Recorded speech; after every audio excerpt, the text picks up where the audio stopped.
So Shatranj was my first film in my life. So it was a great experience for me, working with a master who was still willing to learn. I realized then that great people like Satyajit Ray and David Lean and others remain learners till the end of their lives. They don't stop learning.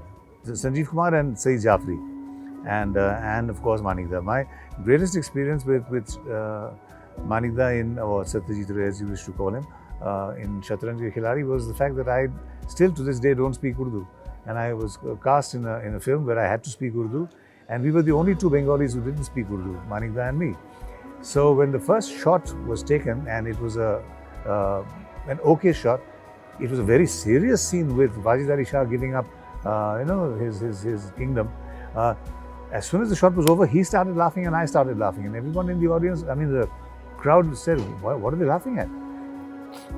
The two Bengalis had won a fight because everybody from Shama Zaidi to Javed Siddiqui to Saeed Jafri they were all waiting to see how I would make a mistake. You see, two people who are very not underrated. They're given all the respect, but they're not talked about in Manikda's films. One is a photographer, which is Shubhroto Mitra, who is one of the most brilliant in the world. And his successor was someone called Shomendu Roy, who was also a brilliant photographer, and a genius called Bansi Chandragupta, who was the art director. See, when I went to act in Shatranj Ke Khiladi, and I first went to the set and looked at the desk at which I would be there, it was Sir Richard Attenborough's desk of Lord Outram, and my scene would be with Tom Alter. And I came and sat there, and I looked at the desk.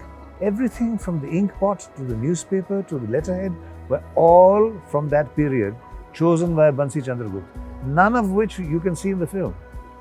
But it is there, and can you imagine when an actor sits like that? He is inspired immediately because you're in the era. It has been created for you. My experience with Shoumitra was that in all the films that we'd worked in before that, I was a villain and he was the good guy. And now I was the good guy and he was a villain. So Shoumitra he was a good friend. He was senior to me, but a good friend, a wonderful actor.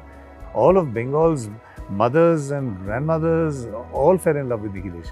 And because he was just the sort of man all of you wanted to marry, with the right values, the right attitude, the refinement. He was a gentleman. He was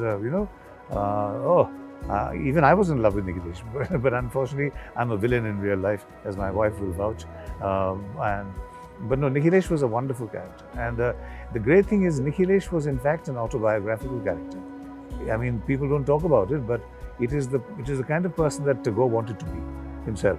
So it was a pleasure trying to understand Nikhilesh, because when Tagore wrote Nikhilesh, he was actually improving on himself.